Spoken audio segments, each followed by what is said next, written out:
The blizzard struck without mercy on that December afternoon in 1882, transforming the Wyoming Territory into a white wasteland that swallowed everything in its path.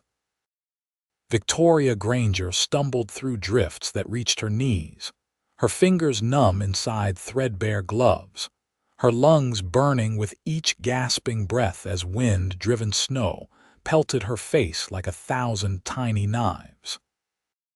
The stagecoach had overturned 3 miles back, the driver breaking his neck in the accident, the other passengers scattering into the storm in different directions, each convinced they knew the way to safety. Victoria had chosen to follow what she thought was the road, but the snow had erased all landmarks, all sense of direction, leaving her alone in a white hell that threatened to claim her life before her 22nd birthday. She had been traveling from Boston to meet her uncle in Cheyenne, carrying everything she owned in a carpet bag that now lay buried somewhere in the wreckage behind her. Her parents had died within weeks of each other that autumn, victims of pneumonia, leaving Victoria with nothing but debts, and the address of a relative she had never met who had agreed, through terse correspondence, to take her in.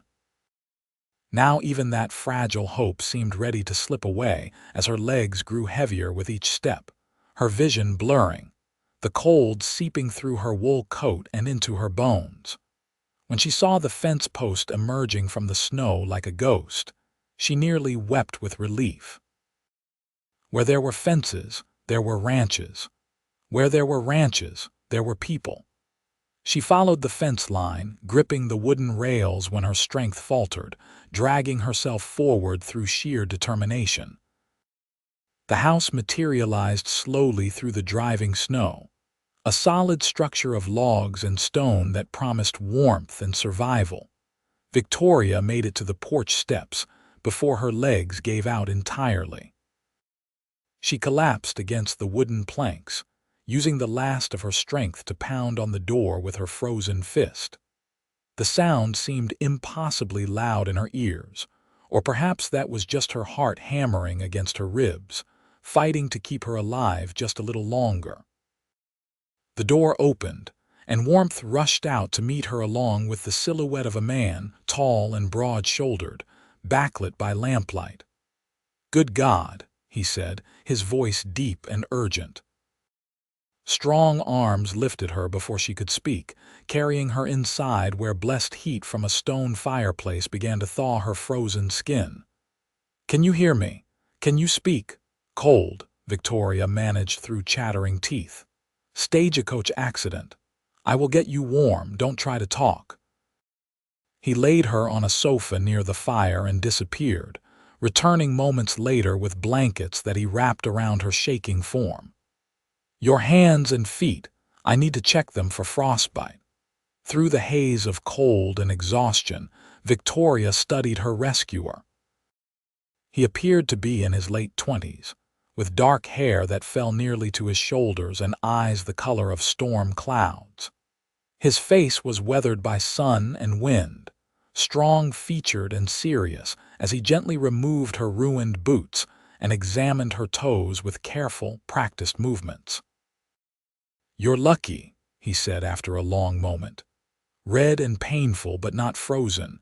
You'll keep all your fingers and toes, though they'll hurt like hell when the feeling comes back." He met her eyes. "I'm Vincent Barlow. This is my ranch about 8 miles south of Black Hawk." "Victoria Granger," she whispered. "Boston. Long way from home." He stood and moved to the fireplace, ladling something from a pot that hung over the flames. "Drink this. It's just beef broth, but it will help warm you from the inside." She accepted the tin cup with shaking hands, sipping the hot liquid carefully. It tasted like life itself, spreading warmth through her chest and belly.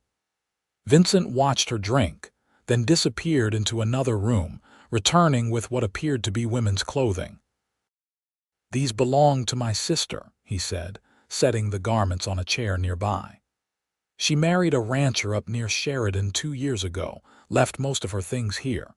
Once you finish that broth, you should get out of those wet clothes before you catch pneumonia. I'll wait in the kitchen. Call out if you need help." He left her alone, and Victoria worked to change with trembling fingers that barely cooperated.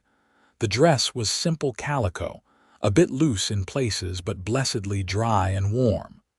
She wrapped herself back in the blankets and called out softly, "I'm decent." Vincent returned, carrying another cup of broth. "The storm shows no signs of stopping," he said, glancing toward the window where snow pelted the glass. "Were there other passengers?" "3 others and the driver." Victoria's voice cracked. "The driver died in the accident, his neck. The others ran in different directions. I don't know if they found shelter." His jaw tightened. "When the storm breaks, I'll ride out and look for them. For now, there's nothing anyone can do. That blizzard will kill any man or beast caught in it." He handed her the second cup. "Drink more. You need to get your core temperature back up. You know medicine, ranch medicine. I've treated frostbite in cattle and men alike." He settled into a chair across from her, his long legs stretched toward the fire. "What brings a Boston woman to Wyoming in the dead of winter?" Victoria told him about her parents, about the uncle in Cheyenne, about the desperate hope that had carried her across half the continent. Vincent listened without interrupting, his gray eyes thoughtful in the firelight. "Your uncle's name?" he asked when she finished. "Robert Granger. He owns a mercantile, according to his letters." Vincent nodded slowly. "I know the man. He's honest enough in his business dealings, though I can't speak to his nature beyond that." He stood and added another log to the fire. "You're welcome to stay here until the storm passes and you're strong enough to travel. I'll take you to Cheyenne myself." "I have no way to pay you for your hospitality," Victoria said quietly. "Everything I owned was in my carpetbag." "Did I ask for payment?" Vincent's tone was gentle but firm. "You needed help. I gave it. That's how we survive out here, Miss Granger. We help each other when we can because any one of us might need that help tomorrow." Tears stung Victoria's eyes, though whether from gratitude or exhaustion or the memory of everything she had lost, she could not say. "Thank you, Mr. Barlow." "Vincent," he corrected. "We don't stand on formality much out here." He moved toward the kitchen. "Are you hungry? I have stew from last night. I don't want to be a burden." "You're not, and you need to eat." He disappeared before she could protest further. Victoria sat wrapped in blankets, watching the fire dance and listening to the storm rage outside. The feeling was returning to her hands and feet in painful waves exactly as Vincent had predicted, sharp tingles that made her gasp.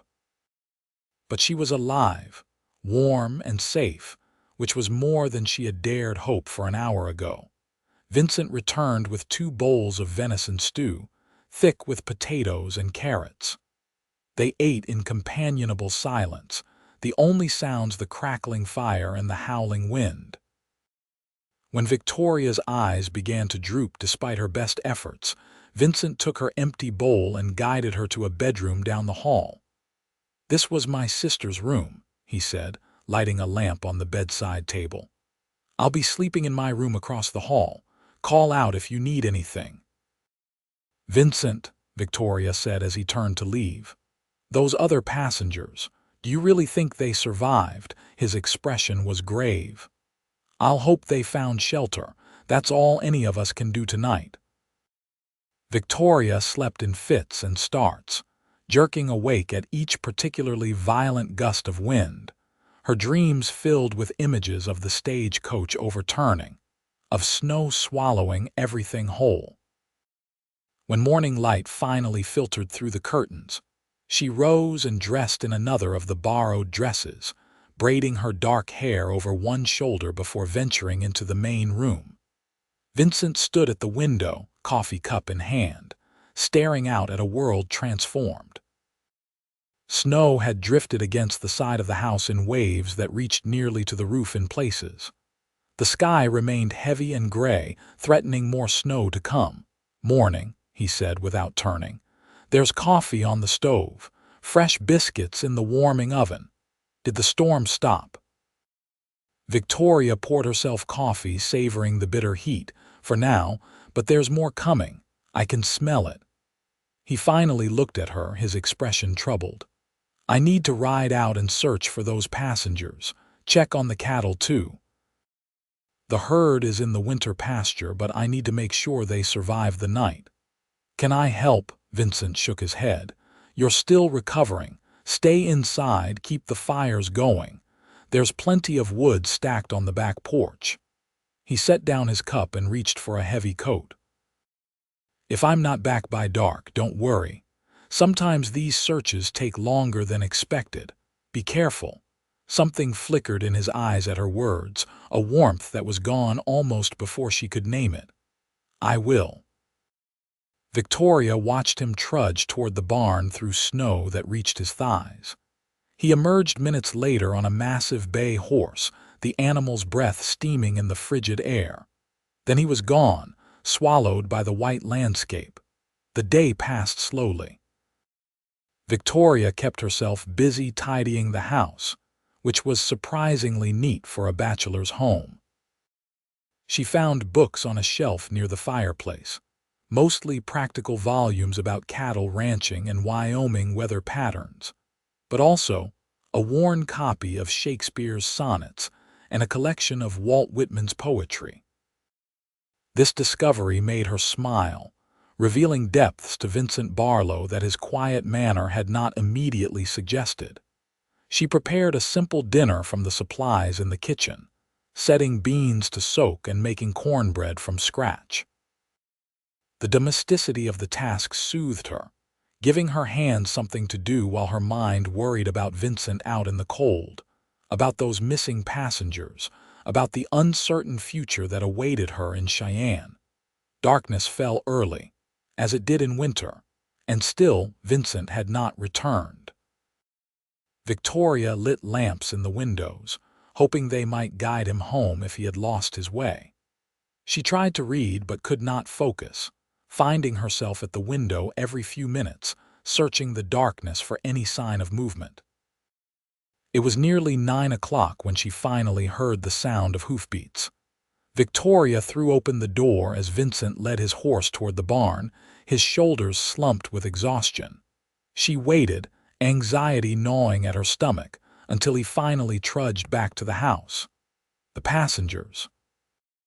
she asked as soon as he stepped inside. Vincent pulled off his gloves with stiff fingers, his face grim. "Found 2 of them. They had reached the McCready place about 2 miles north. Survived the night, though one lost 3 toes to frostbite." He moved to the fire, holding his hands out to the warmth. "The 3rd man, we found him about a mile from where the stagecoach overturned. He didn't make it." Victoria closed her eyes, grief washing over her for a man she had barely known, someone's son or husband or father who had simply been in the wrong place at the wrong time. "I brought his body to town," Vincent continued quietly. "The sheriff will try to identify him, contact his family if he has any." He looked at her then, really looked at her, and his expression softened. "You were lucky, Victoria, damned lucky that you found this place. I know." She moved to the stove. "I made dinner, you should eat." They sat together at the small kitchen table, and Vincent ate with the methodical determination of a man who needed fuel rather than pleasure. But he complimented her cornbread, and she saw some of the tension ease from his shoulders as the hot food restored him. "The storm will get worse before it gets better," he said, pushing his empty plate away. "Weather like this can last for days. We might be stuck here for a while. I'm sorry to be in your way." "You're not." His gray eyes met hers across the table. "Truth be told, it's nice to have company. Gets quiet out here in winter with just the wind for conversation. Don't you have ranch hands? 3 of them. But I sent them to winter in town 2 weeks ago. They'll come back in spring when the calving starts. Until then, it's just me and a herd of cattle who are too stubborn to freeze." Victoria smiled at that, and Vincent smiled back, transforming his weathered face into something almost boyish. The moment stretched between them, warm and comfortable, until Vincent cleared his throat and stood. "I should tend to my horse. Make sure he's properly settled after that ride." He reached for his coat. "Thank you for dinner, Victoria. It was the best meal I've had in weeks." She watched him go, her heart doing something strange and fluttery in her chest that she attributed to gratitude and nothing more. The next 3 days followed a similar pattern. The snow continued to fall in waves, sometimes gentle flurries, sometimes howling blizzards that made the house shake. Victoria and Vincent fell into an easy routine, sharing meals and chores, talking in the evenings by the fire about everything and nothing. She learned that he had come to Wyoming 5 years ago from Missouri, fleeing memories of the war that had claimed his father and older brother. He had started with nothing but a good horse and determination, working for other ranchers until he had saved enough to buy this land and a small starter herd. Now he ran 200 head of cattle and was slowly building something that might last, something that might matter. Victoria told him about Boston, about her childhood in a modest but loving home, about the sudden illness that had taken both parents and left her orphaned and penniless. She spoke of her love for literature, her secret dreams of perhaps teaching school someday if the opportunity arose.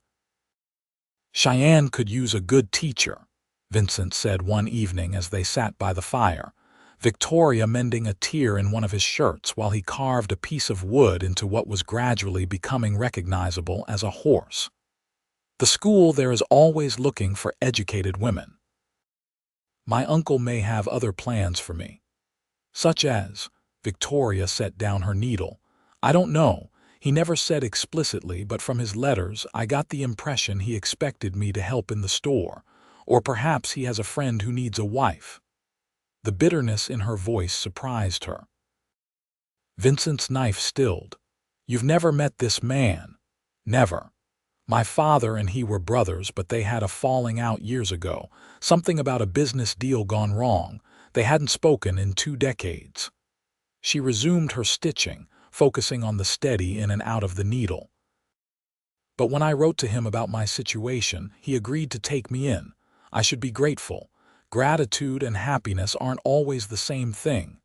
She looked up, finding Vincent watching her with an intensity that made her breath catch.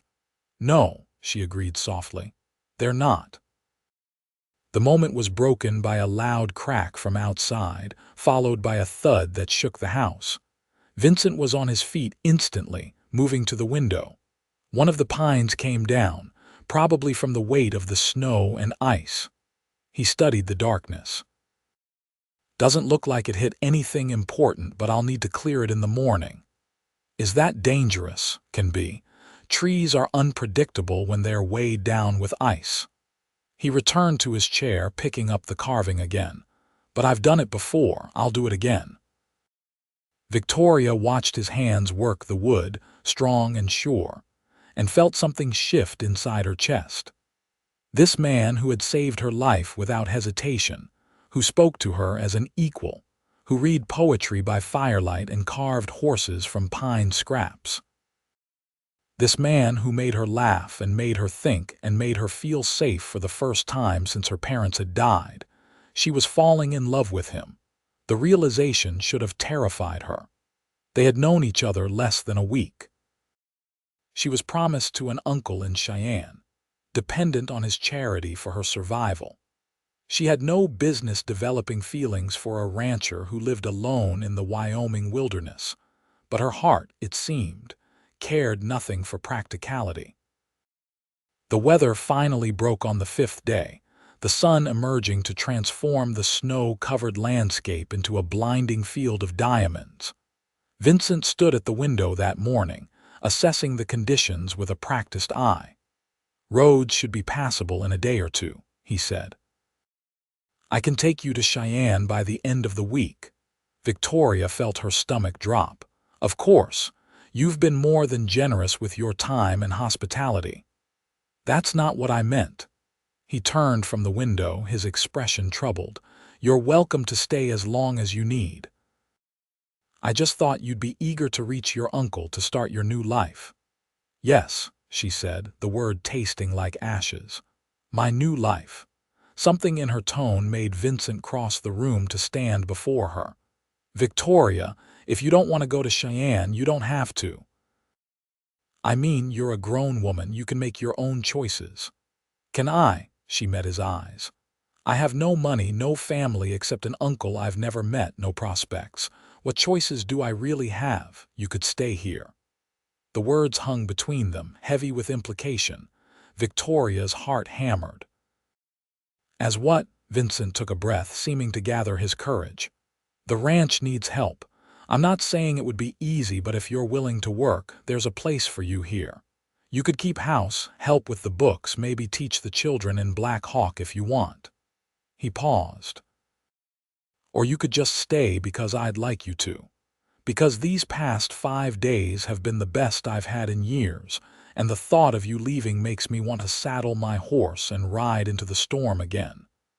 Victoria felt tears prick her eyes. "Vincent, I couldn't impose on you like that. People would talk. Let them talk." He reached out, his calloused hand gentle as he cupped her cheek. "I know this is fast. I know we barely know each other. But Victoria, I've been alone for 5 years, and I was content with that until you stumbled onto my porch half frozen. Now I can't imagine going back to silence and solitude." His thumb brushed across her cheekbone. "Stay, give this a chance. Give us a chance." "I'm falling in love with you," Victoria whispered. "I know I shouldn't be, but I am." "Thank God," Vincent breathed, and then he was kissing her, soft and sweet and full of promise. Victoria melted into him, her arms wrapping around his neck, her heart singing with joy and hope and the thrilling terror of stepping into an unknown future. When they finally pulled apart, both breathless, Vincent rested his forehead against hers. "Stay," he whispered again. "Yes," Victoria said, and felt the rightness of that single word settle into her bones. They spent the rest of the day planning, talking about practicalities and possibilities. Vincent showed her around the ranch, explaining his plans for expansion, the breeding program he hoped to establish, the dreams he had been nursing alone for years. Victoria shared her own ideas, suggesting ways to improve efficiency in the house, talking about the school in Black Hawk and whether they might need a teacher come spring. "We should probably get married," Vincent said that evening as they prepared dinner together in the kitchen. He said it casually, as if discussing the weather, but Victoria saw the tension in his shoulders. "Is that a proposal, Mr. Barlow?" He set down the knife he had been using to chop vegetables and turned to face her fully. Then, to her surprise and delight, he dropped to one knee on the kitchen floor. "Victoria Granger, I know I'm not much, just a rancher with a modest spread and more ambition than sense. I can't offer you the life you had in Boston, can't give you fancy dresses or theater shows or any of the things a refined woman like you probably wants." He took her hand in both of his. "But I can offer you my heart, my home, and my promise to love you and cherish you for as long as I draw breath. Will you marry me?" Victoria dropped to her knees in front of him, taking his weathered face in her hands. "I don't want fancy dresses or theater shows. I want this, you, a life we build together." She kissed him softly. "Yes, Vincent, I'll marry you." He pulled her close, holding her as if she were something precious and fragile that might disappear if he let go. They stayed like that on the kitchen floor until the pot on the stove began to boil over, breaking them from their reverie with laughter. The next morning, as soon as the sun was up and the horses fed, Vincent saddled 2 mounts. "We should ride into Black Hawk," he said.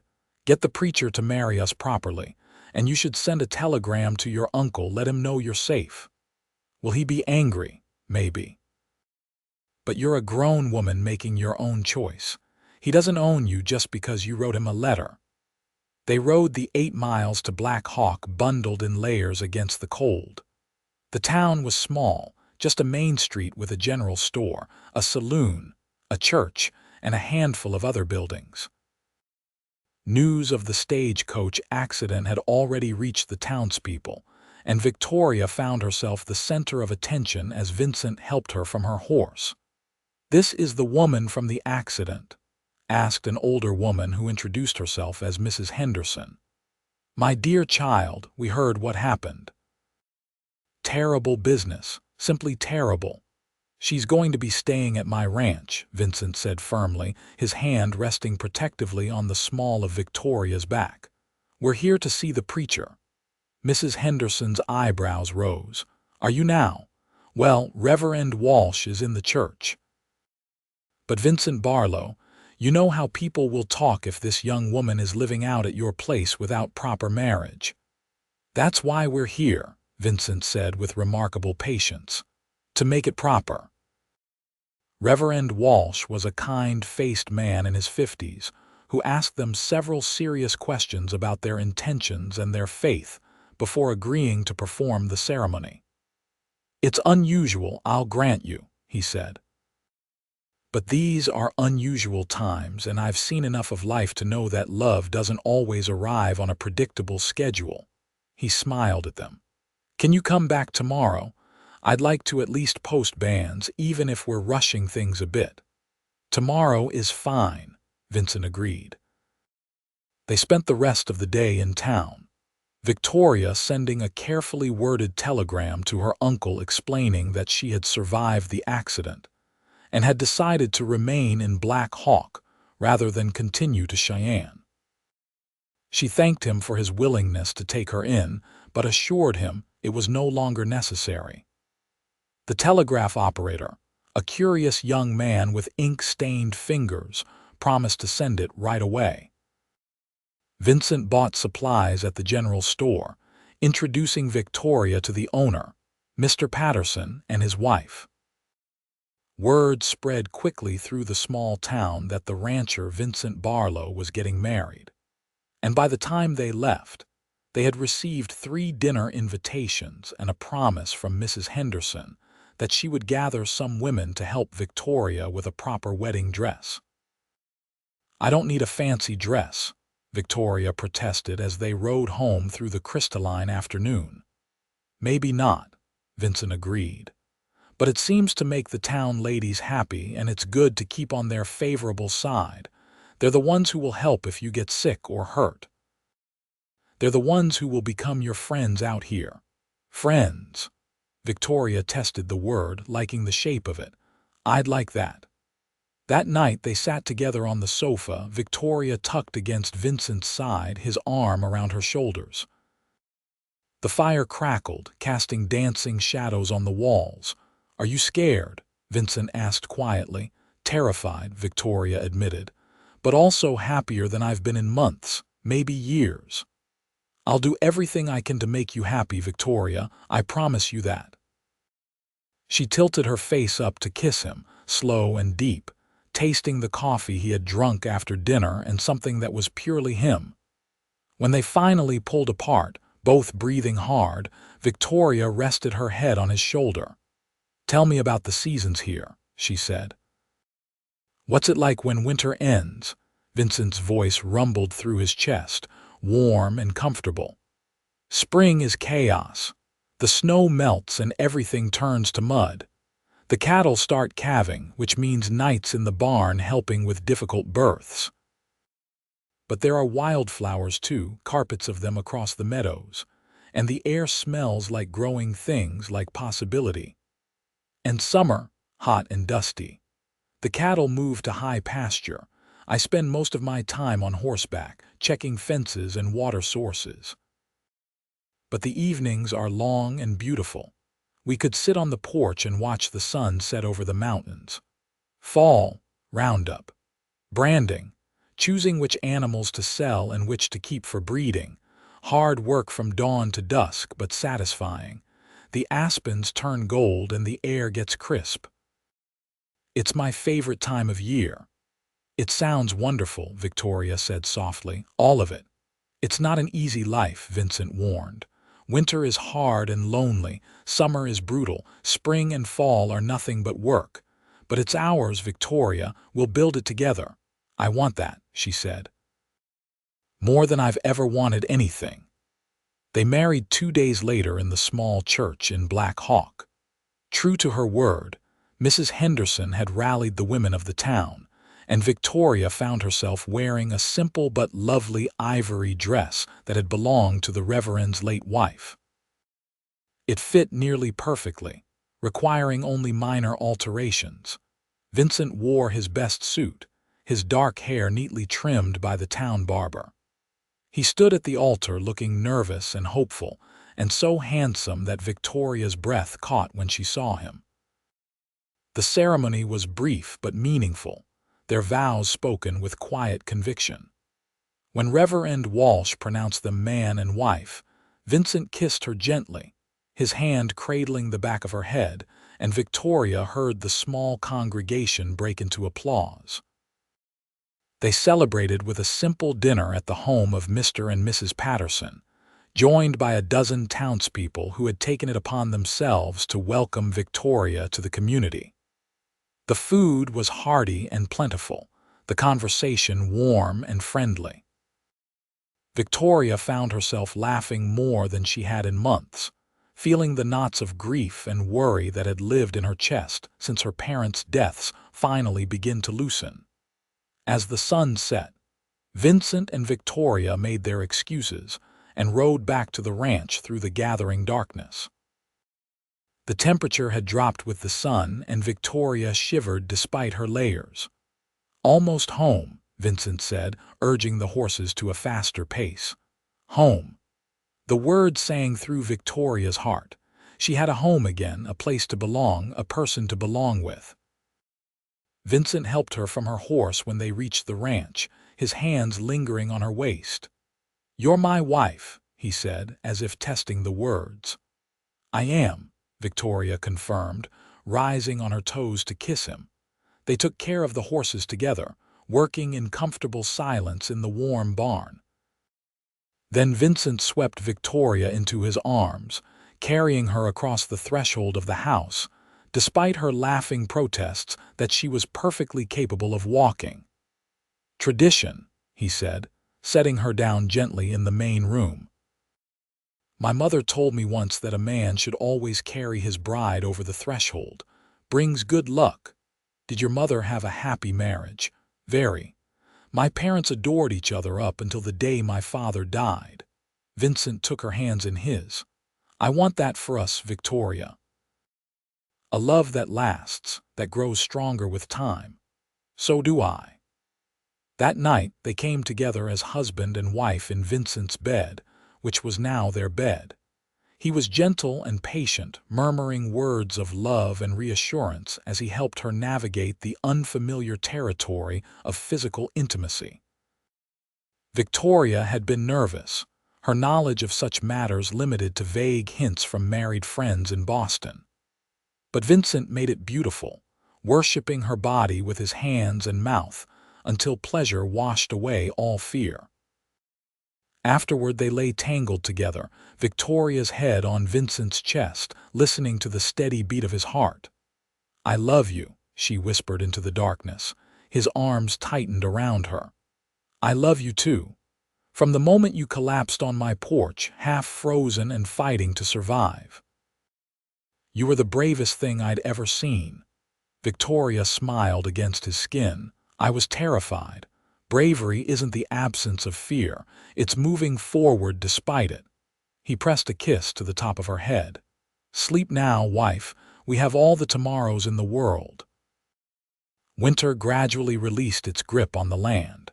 The days grew incrementally longer, the sun stronger.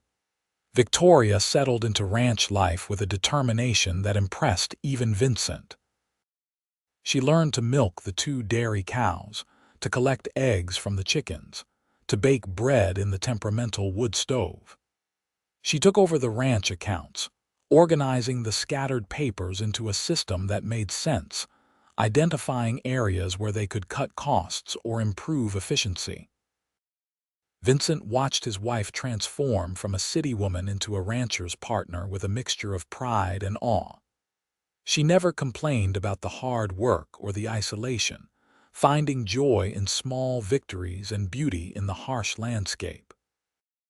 "I never knew I could be this happy," she told him one March evening as they stood on the porch watching the sun paint the mountains pink and gold. "In Boston, I always felt like I was waiting for my real life to begin. But this, here with you, this is the life I was meant for." Vincent pulled her close, his chin resting on top of her head. "I feel the same, like I was just existing before you arrived, going through the motions. Now everything matters more, means more." True to Vincent's predictions, spring arrived in a chaos of mud and new life. The snow melted in great rushing streams, turning the yard into a swamp. The cattle began calving, and Victoria found herself spending long nights in the barn, helping Vincent with difficult births, her hands covered in blood and birthing fluid as they worked together to bring new life into the world. She discovered she had a knack for it, a calm steadiness that served her well in moments of crisis. When a heifer struggled with a breech calf, Victoria was the one who managed to turn the baby inside its mother, allowing it to be born alive and healthy. Vincent looked at her across the hay-strewn barn floor, his face streaked with sweat and grime, and shook his head in wonder. "Where did you learn that?" "I didn't. I just did what seemed right." She stroked the exhausted mother's flank as the newborn calf tried its spindly legs. "Is that strange?" "That's instinct," Vincent said. "That's the mark of a true rancher's wife." The 3 ranch hands returned in April, just as the work became too much for 2 people to handle. They were rough men, weathered by hard living, but they treated Victoria with respectful courtesy and seemed genuinely happy that Vincent had found a wife. The oldest, a man named Tom who had worked for Vincent since the beginning, pulled Vincent aside one morning. Victoria pretended not to listen, but their voices carried across the yard. "You did good, boss," Tom said. "That woman has grit. She'll stick." "I know," Vincent replied, and Victoria heard the pride in his voice.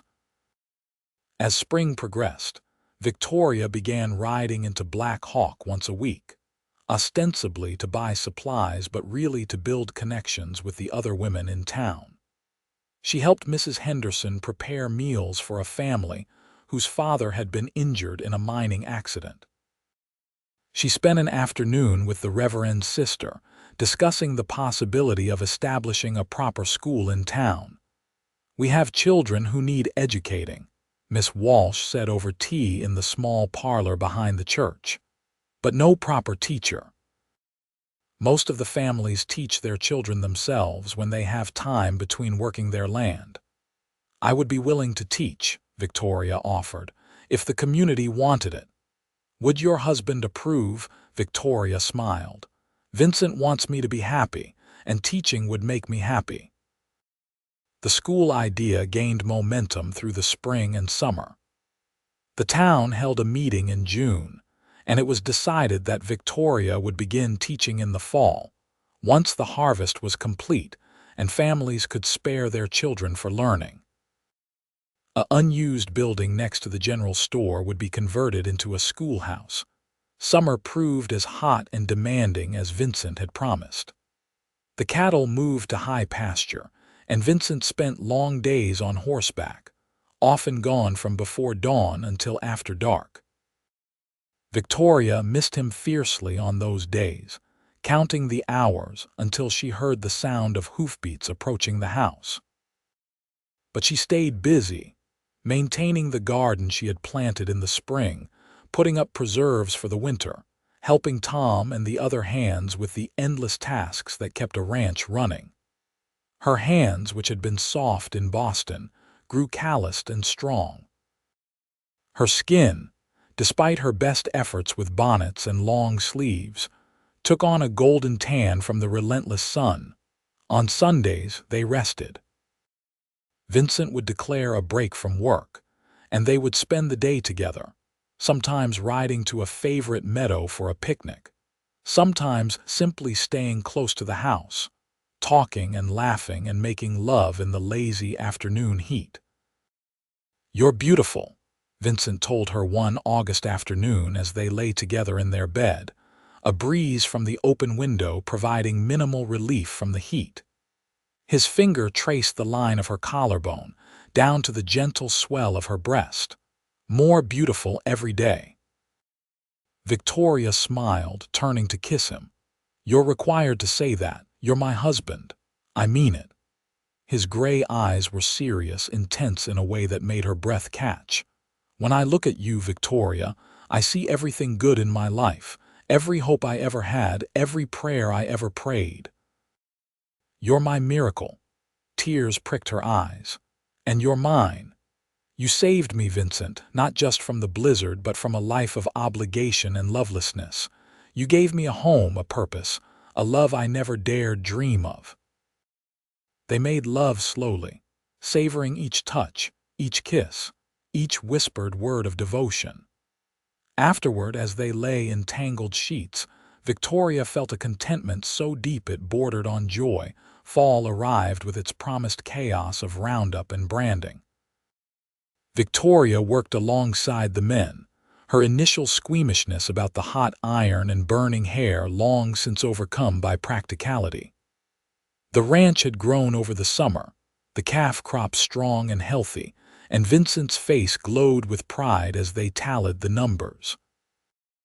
"We did well this year," he said one evening in late September as they reviewed the accounts. "Better than I'd hoped. If next year is half as good, we'll be able to expand the herd, maybe buy that section of land to the north. The old Morrison place." Victoria had heard about the property from Mrs. Henderson, whose cousin had owned it before dying without heirs the previous winter. "It's good grazing land. Would give us room to grow." Vincent looked at her carefully. "But it would also mean more work, more cattle to tend, more land to manage." "I wouldn't want to overburden you. Vincent, I'm not made of glass. I can handle work." She reached across the table to take his hand. "Besides, we're building something here, a legacy. I want to be part of that. You are part of it. You're the heart of it." In October, as the aspens turned gold and the air took on the crisp bite of approaching winter, Victoria realized she was pregnant. She had suspected for a few weeks, her monthly cycle unusually absent, but had waited to be certain before telling Vincent. One morning after he left to check on the herd, she rode into Black Hawk to see Dr. Murray, a gruff but competent man who had settled in the area 2 years earlier. He confirmed what she already knew. "About 2 months along, I'd say. You're young and healthy, so I don't anticipate problems. But ranch work can be dangerous for a woman in your condition. You'll need to be careful."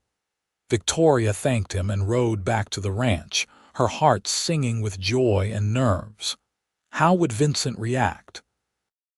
They had never explicitly discussed children, though she knew he came from a large family and assumed he would want some of his own. She waited until after dinner to tell him, her stomach fluttering with butterflies that had nothing to do with pregnancy. Vincent sat in his usual chair by the fire, reading through a catalog of breeding stock when Victoria knelt beside him and took his hand. "I have something to tell you." He set aside the catalog immediately, giving her his full attention. "What is it? Is something wrong?" "Nothing's wrong. Everything is right." She brought his hand to rest on her still flat stomach. "We're going to have a baby. In the spring, around May, Dr. Murray thinks." For a long moment, Vincent just stared at her, his expression unreadable. Then his face split into the widest smile she had ever seen, joy radiating from every line of his weathered features. He pulled her into his lap, holding her carefully as if she might break. "A baby," he whispered, his voice choked with emotion. "Victoria, we're going to be parents." "Are you happy?" she asked, though his reaction had already answered her question. Happy doesn't begin to cover it. I'm ecstatic. I'm terrified. I'm so full of love I think I might burst. He kissed her forehead, her cheeks, her lips. A baby, our baby. That night, as they lay in bed, Vincent's hand rested protectively on her stomach while he talked about all the things they would need to prepare, all the ways their life would change. Victoria listened to the excitement in his voice and felt her own joy multiply. Winter returned, gentler than the previous year, but still demanding respect. Victoria continued her work around the ranch, though Vincent fussed over her constantly, trying to prevent her from lifting anything heavy or working too long in the cold. She tolerated his protectiveness with amused patience, understanding it came from love even when it bordered on excessive. The school in Black Hawk opened in November, and Victoria taught 3 afternoons a week when the weather allowed. She had 12 students ranging in age from 6 to 14, children of ranchers and miners and shopkeepers. They were eager to learn, and Victoria discovered a talent for teaching that fulfilled something deep inside her. She loved watching comprehension dawn on a child's face, loved nurturing the spark of curiosity that lived in even the most reluctant student. "You're glowing," Vincent told her one December evening as she returned from teaching. "Is that the pregnancy or the teaching?" "Both," Victoria admitted. "I feel like my life is full to bursting with purpose and love and possibilities." Christmas arrived, and they spent a quiet day at the ranch, just the two of them. Vincent had carved a small wooden cradle during the long winter evenings, his hands creating something beautiful and sturdy that would hold their child. Victoria wept when she saw it, hormones and love making her more emotional than usual. "It's perfect," she said through her tears. "You're perfect." "I'm really not," Vincent said, but he looked pleased nonetheless. They exchanged simple gifts. Victoria had knitted him a warm scarf from wool she had carded and spun herself. Vincent gave her a book of poems by Emily Dickinson that he had ordered from a catalog, knowing her love of literature. As winter progressed into the new year of 1884, Victoria's pregnancy became obvious. Her dresses, let out as much as possible, could no longer hide the swelling of her belly. She felt the baby move for the first time in mid-January, a flutter like butterfly wings that made her gasp with wonder. "Vincent, feel this," she said, grabbing his hand and pressing it to her stomach. They stood in the kitchen, dinner forgotten, waiting. Then it came again, a tiny kick against Vincent's palm. His eyes widened with awe. "That's our baby," he said softly. "That's our child, telling us they're in there. Strong already like their father, beautiful already like their mother." Winter gradually released its grip once again, spring arriving with its familiar pattern of mud and melting snow and new calves. Victoria, now heavily pregnant, could no longer help with the calving, much to her frustration. Instead, she managed the household, prepared meals for Vincent and the ranch hands, and continued teaching when her energy allowed. In early April, as the wildflowers began to carpet the meadows, Victoria was hanging laundry in the yard when she felt the first contraction. It was mild, more uncomfortable than painful, but unmistakable. She carefully finished hanging the sheet she had been working on, then made her way inside to find Vincent. He was in the barn, checking on a cow that had seemed off her feed. Victoria stood in the doorway, one hand on her lower back, and waited for him to notice her. "Vincent, I think it's time." His head snapped up. "Time, the baby, but you're not due for another 3 weeks. Apparently, the baby has other plans." Another contraction rippled through her, stronger this time, and she gripped the door frame until it passed. Vincent moved faster than she had ever seen him move, sweeping her carefully into his arms and carrying her toward the house. "Tom," he bellowed, "ride to Black Hawk, get Dr. Murray, tell him the baby is coming. The next hours passed in a blur of pain and effort. Mrs. Henderson arrived before the doctor, summoned by a quick-thinking Tom, and she took charge of the situation with calm competence. She helped Victoria into bed, prepared hot water and clean linens, and talked her through the contractions with the voice of experience. "You're doing fine, dear," she said as Victoria gripped her hand through a particularly strong contraction. "First babies take their time. Just breathe through it." Vincent hovered nearby, his face pale with worry until Mrs. Henderson shooed him out. "This is women's work, Vincent Barlow. You wait outside and let us handle this." But Victoria reached for him, her eyes pleading. "Stay, please, I need you here." He looked at Mrs. Henderson, who sighed but nodded. "If the lady wants her husband present, far be it from me to argue. But Vincent, you sit in that chair and stay out of the way unless we need you." Dr. Murray arrived in the late afternoon, examined Victoria, and declared that everything was progressing normally if slowly. "First babies can take a while," he confirmed. "Could be tonight, could be tomorrow morning. We just have to be patient." Victoria wanted to scream that she did not feel particularly patient, but another contraction stole her breath and her words. Night fell, and still the baby did not come. Victoria labored through the darkness, Vincent holding her hand, wiping her face with cool cloths, murmuring words of encouragement even though she could hear the fear threading through his voice. "I'm sorry," she gasped during a brief respite between contractions. "I'm sorry this is taking so long." "Don't you dare apologize," Vincent said fiercely. "You're doing something incredible. You're bringing our child into the world. You're the strongest, bravest woman I've ever known." Dawn broke, painting the bedroom in shades of rose and gold. The contractions were coming hard and fast now, barely giving Victoria time to catch her breath between them. Dr. Murray examined her again and nodded with satisfaction. "You're ready. On the next contraction, I need you to push."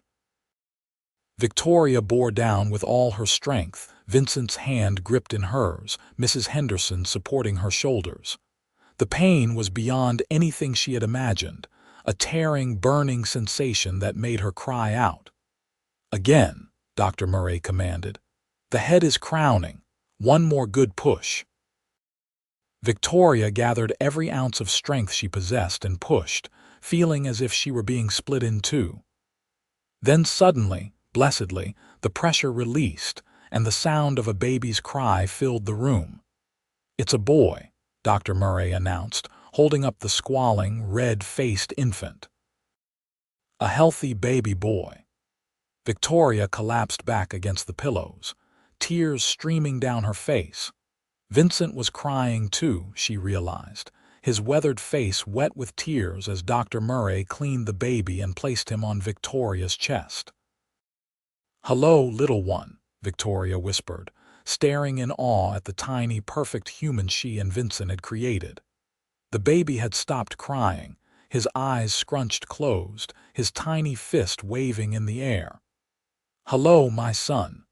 Vincent leaned close, his finger gently stroking the baby's downy head. "He's perfect," he said, his voice thick with emotion. "Absolutely perfect." After Dr. Murray had finished with the medical necessities and Mrs. Henderson had helped Victoria get cleaned up and settled, they were finally left alone with their son. Vincent sat on the edge of the bed, holding the baby with careful reverence, his face transformed by love and wonder. "What should we name him?" Victoria asked. They had discussed names over the winter, but had never settled on anything definite. Now, looking at their son, Vincent said, "What about James? After your father." Fresh tears sprang to Victoria's eyes. Her father's name had been James, and the fact that Vincent had remembered, had wanted to honor the man he had never met, made her love him even more. "James Vincent Barlow," she said. "Yes, that's perfect." The baby, James, proved to be a good-natured child who slept well and ate heartily. Victoria marveled at how natural motherhood felt, despite her fears that she would not know what to do. Vincent was equally besotted, spending every spare moment holding his son, talking to him in a soft, tender voice that Victoria had never heard him use before. "I never knew I could love like this," Vincent confessed one night as they watched James sleep in his cradle. "I thought what I felt for you was the deepest love possible. But this, having a child with you, it's like my heart had to expand to contain all the feeling." "I know exactly what you mean," Victoria said, leaning against his shoulder. Summer arrived, and Victoria slowly returned to her normal activities, though now everything was done with a baby on her hip or sleeping in a basket nearby. She took a break from teaching at the school, much to the disappointment of her students, but promised to return in the fall. The ranch continued to prosper. Vincent purchased the Morrison land in June, expanding their grazing territory significantly. The added work was demanding, but with the 3 ranch hands and Victoria managing the household and accounts, they made it work. James grew quickly, as babies do, transforming from a tiny infant into a chubby, smiling baby who laughed at everything and reached for his father whenever Vincent came into view. Victoria would sometimes stand in the doorway and watch her husband and son together, Vincent talking to James about cattle and horses and Wyoming as if the baby understood every word, and feel so full of happiness she thought she might burst. In September, as Victoria prepared to return to teaching, Mrs. Henderson offered to watch James during the afternoons when Victoria was at the school. "I raised 6 of my own," she said. "I know what I'm doing. Besides, it will be good practice. My daughter is expecting her first in the spring." Victoria gratefully accepted the help, touched by the way the community had embraced her and her family. The seasons continued to cycle, each one bringing its own challenges and joys. James took his first steps in the spring of 1885, tottering across the porch into Vincent's waiting arms. He spoke his first word, "Dada," in July, much to Vincent's delight and Victoria's mock indignation. "Mama is the one who feeds you, young man," she told her son with exaggerated sternness, but she was smiling as she said it. In December of 1885, Victoria discovered she was pregnant again. She told Vincent on Christmas morning, presenting him with a small knitted booty. "Another one." Vincent's face split into a familiar wide grin. "When?" "July, Dr. Murray thinks. July is a good month for babies." Vincent pulled her close, careful of James, who sat on the floor playing with wooden blocks Vincent had carved. "How do you feel? Are you well?" "I'm wonderful. A bit tired, but wonderful."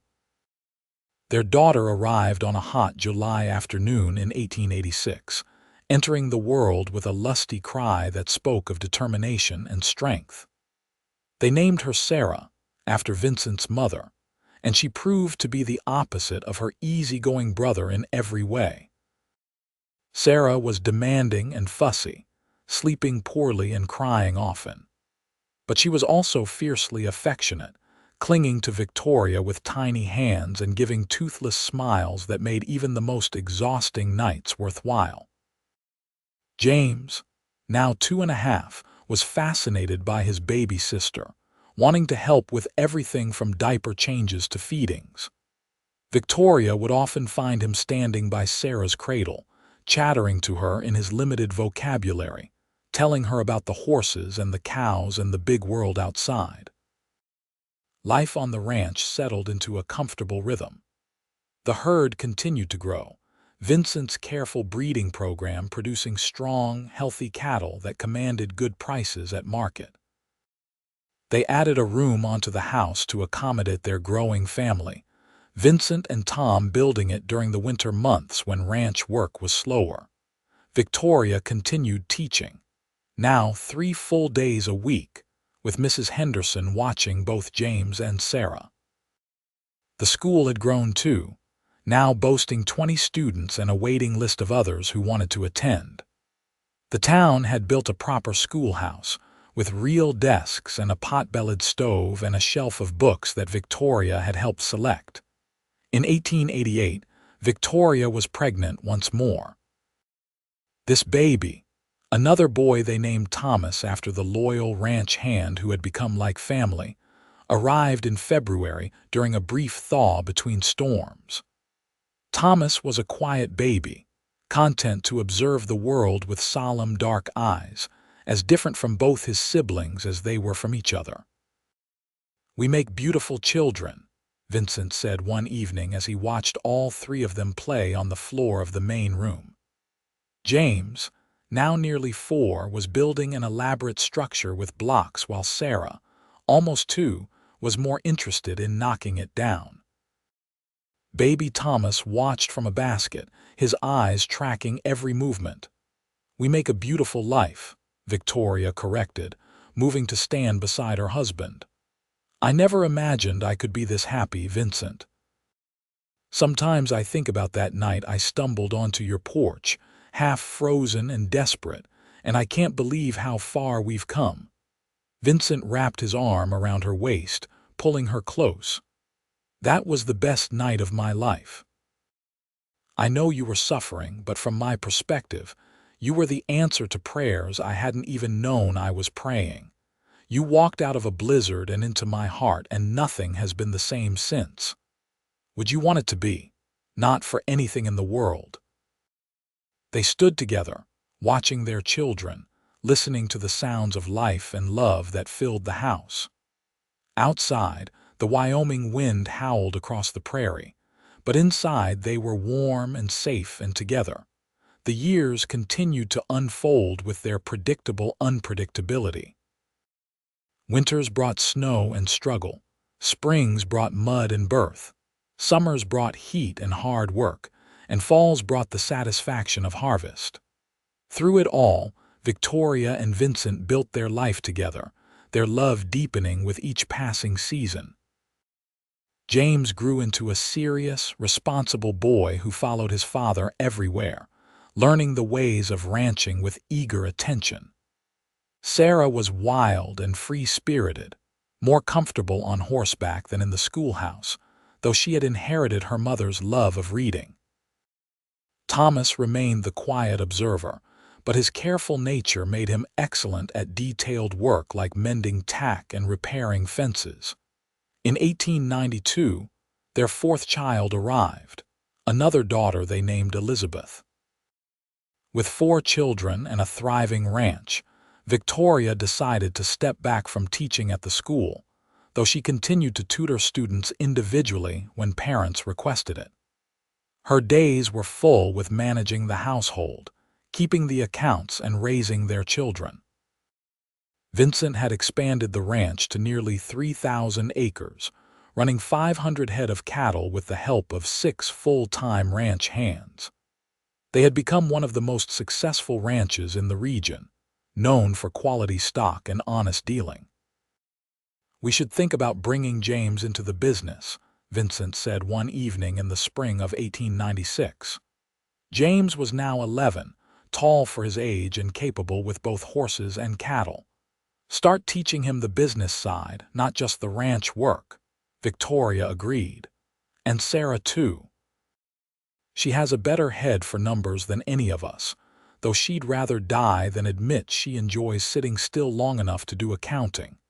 Vincent laughed. "Our daughter is many things, but conventional isn't one of them." They began training both James and Sarah in the business of ranching, teaching them about breeding records and market prices, about when to sell and when to hold, about the delicate balance of running a successful operation. Thomas and Elizabeth were still young, but Vincent made sure to include them in age-appropriate ways, wanting all his children to understand the legacy they were building. In 1898, Tom announced his retirement. He was nearly 60 now, his body worn down by decades of hard ranch work. "It's time for me to rest these old bones," he said. "Maybe find a little place in town, spend my days playing checkers at the general store." Vincent was sad to see him go but understood. He helped Tom find a small house in Black Hawk and made sure the man had a comfortable pension to live on. "You were here from the beginning," Vincent said as they shook hands on Tom's last day. "You helped build all of this. Your family." Tom's eyes were suspiciously bright. "You treat me better than my own blood ever did, Vincent. You and Victoria both. I'm grateful for every year I've had here."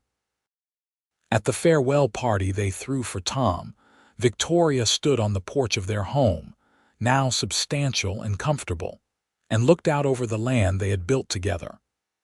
15 years had passed since that desperate night when she had stumbled through a blizzard and into Vincent's life. 15 years of love and work and growth. She felt Vincent come up behind her, his arms wrapping around her waist, his chin resting on her shoulder. This was still her favorite place to be, enfolded in her husband's embrace, feeling the solid strength of him against her back. "Do you ever regret it?" Vincent asked softly. "Choosing this life instead of going to your uncle in Cheyenne. You could have had an easier time, a house in town, society and culture." Victoria turned in his arms, cupping his weathered face in her hands. There were lines around his eyes now, silver threading through his dark hair, but he was still the man who had saved her life, who had offered her not just shelter but love. "I have never regretted it for a single moment," she said fiercely. "This life, this place, you and our children, this is everything I could ever want. You gave me a home when I had nothing. You gave me love when I expected obligation. You gave me a purpose and a future and a family." She kissed him softly. "I would choose you 1,000 times over, Vincent Barlow. In any life, in any storm, I would find my way to you." His arms tightened around her. "I love you, Victoria, more now than the day we married, and I'll love you more still tomorrow."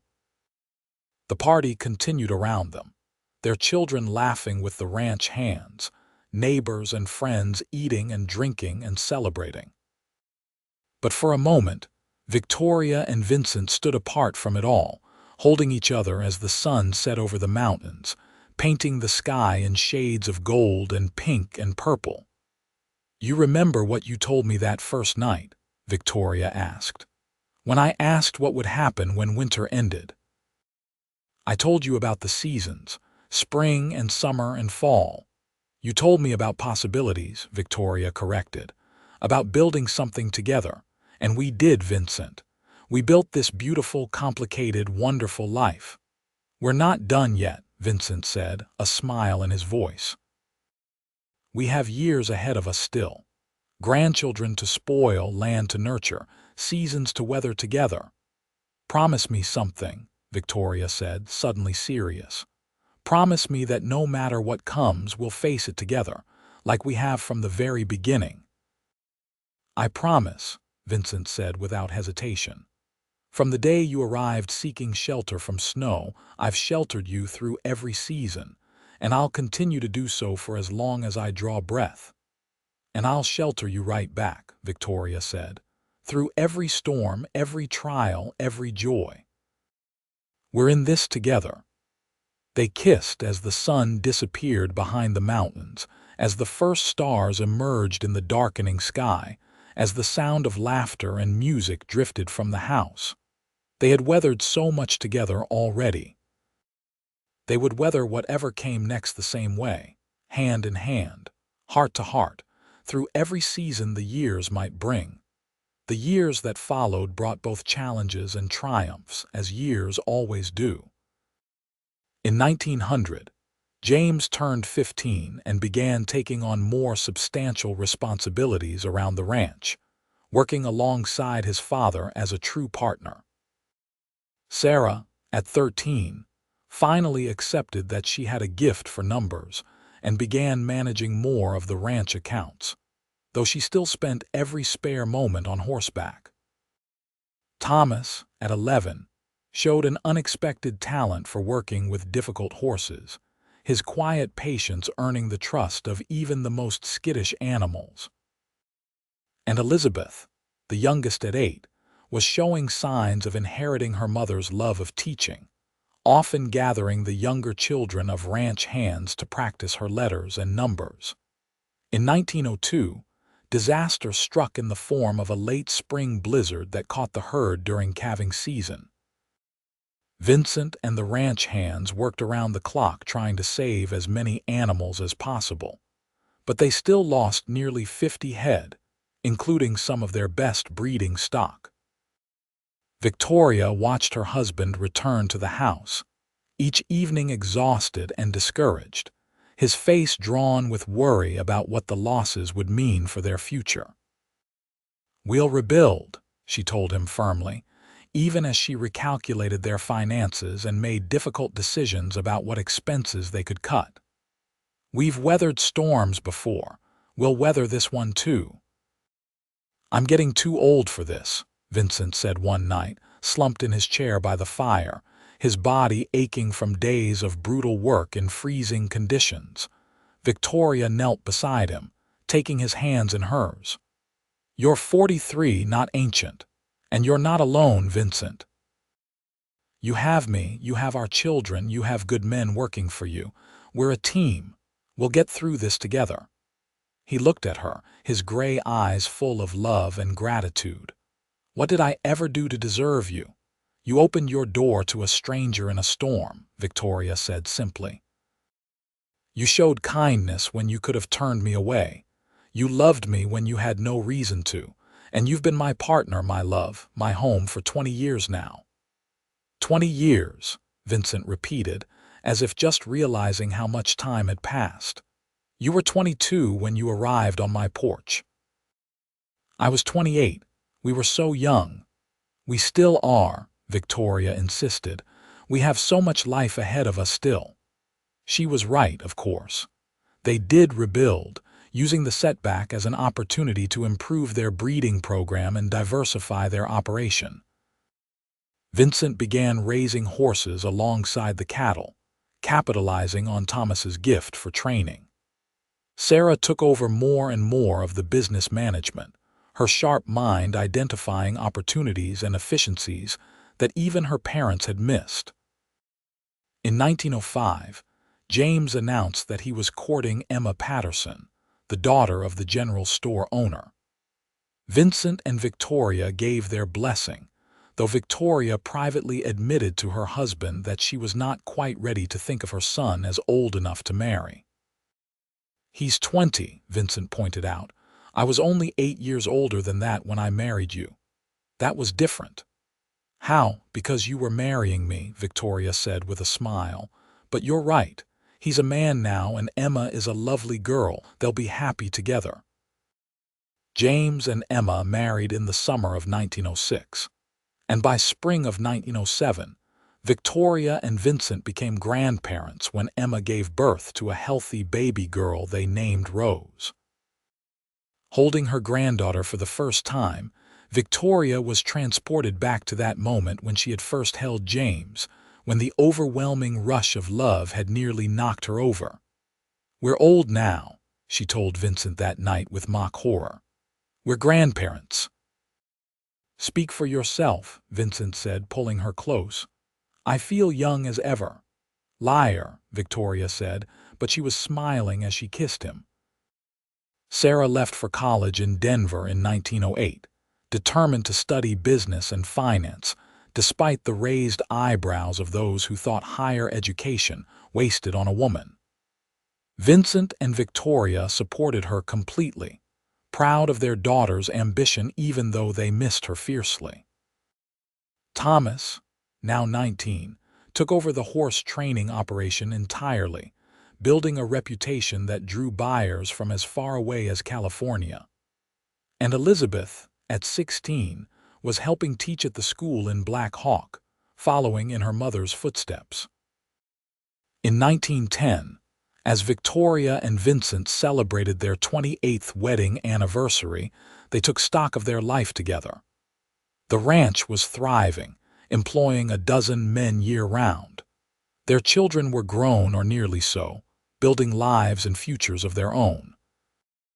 They had weathered financial hardship, personal loss, brutal weather, and all the challenges that came with building something meaningful. "We did good," Vincent said as they stood on their porch watching the sunset, a ritual they had maintained for nearly 3 decades.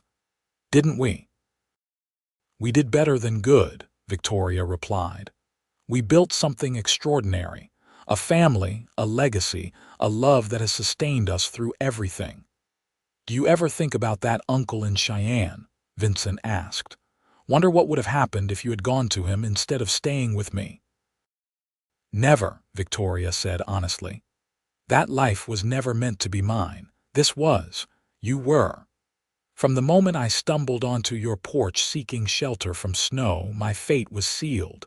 You were always going to be my home, Vincent. You were always going to be my love." "And you were always going to be mine," Vincent said, turning to take her in his arms. "My shelter, my heart, my reason for everything." They kissed as the sun disappeared behind the mountains, as they had done thousands of times before over the years.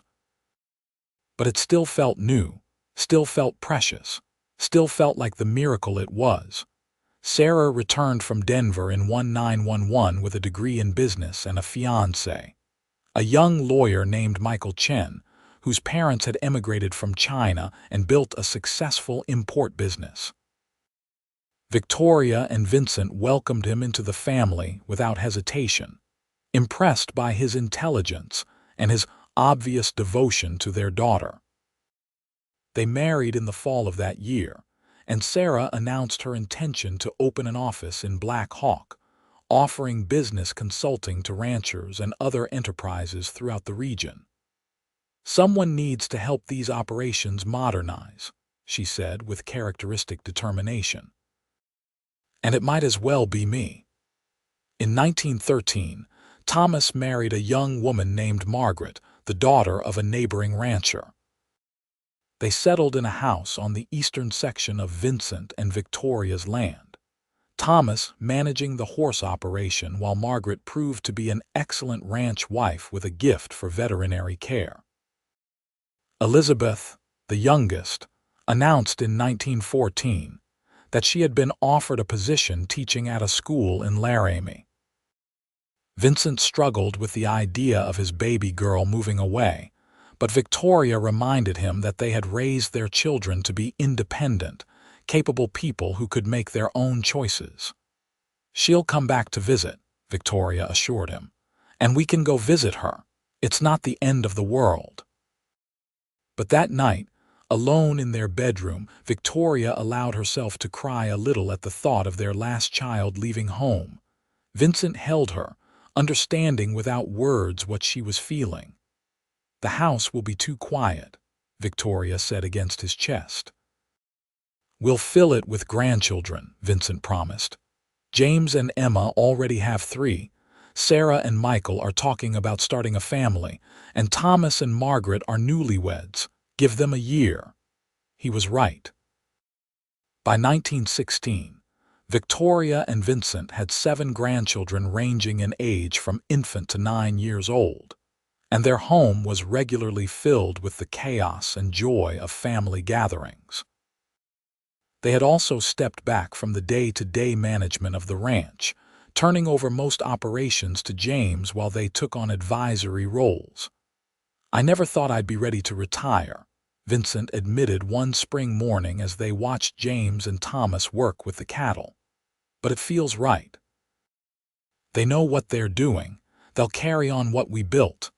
"We're not retiring," Victoria corrected. "We're just entering a new season, one where we get to enjoy the fruits of all our labor." And enjoy them they did.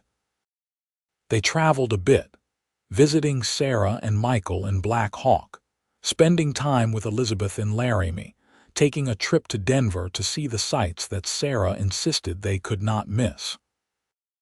But mostly they stayed home, content to watch their grandchildren grow, to help when needed, and to simply be together.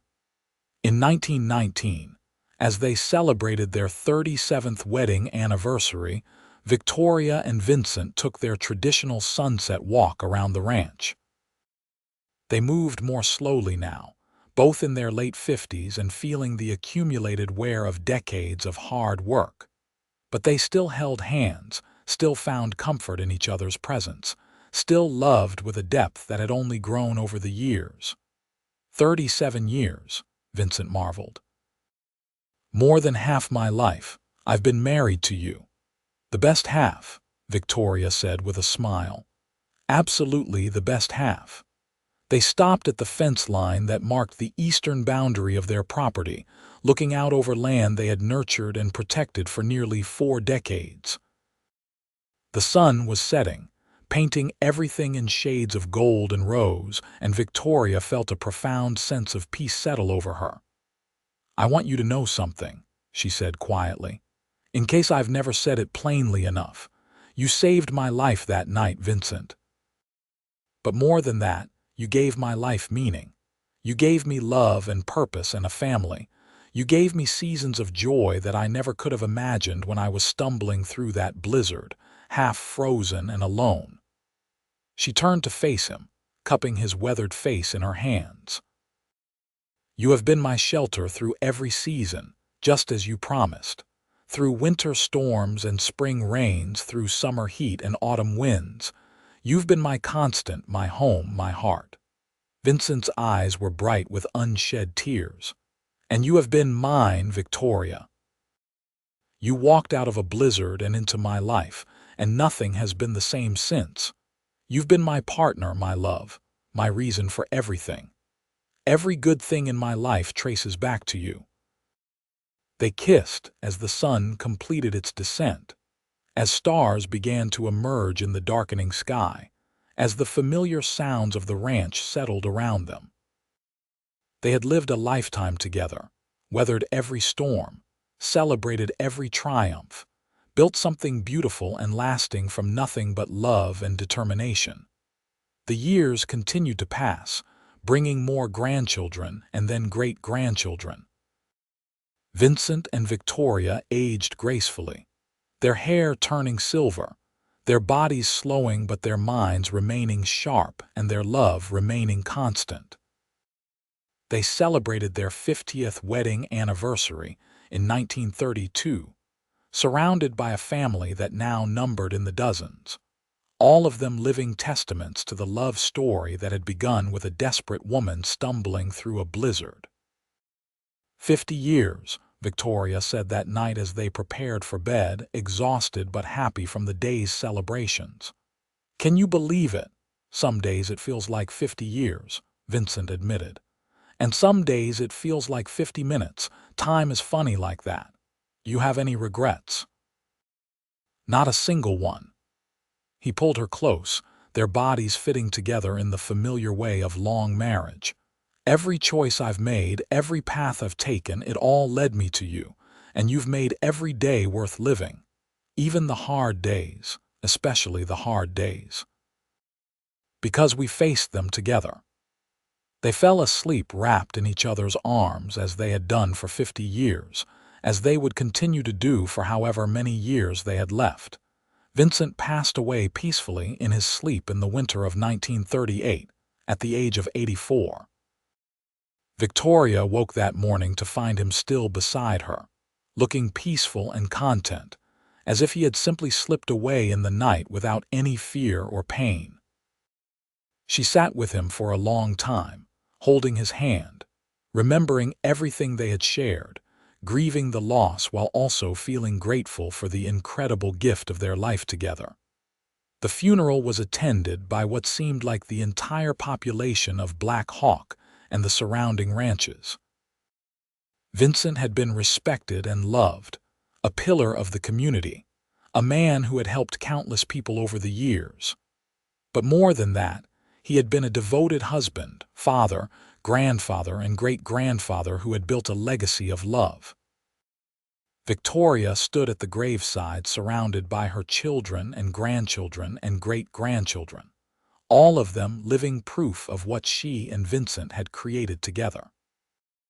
and as she watched them lower her husband into the ground, she felt not just grief, but also a fierce joy that she had known such love, that she had shared 56 years with a man who had been everything she could have asked for and more.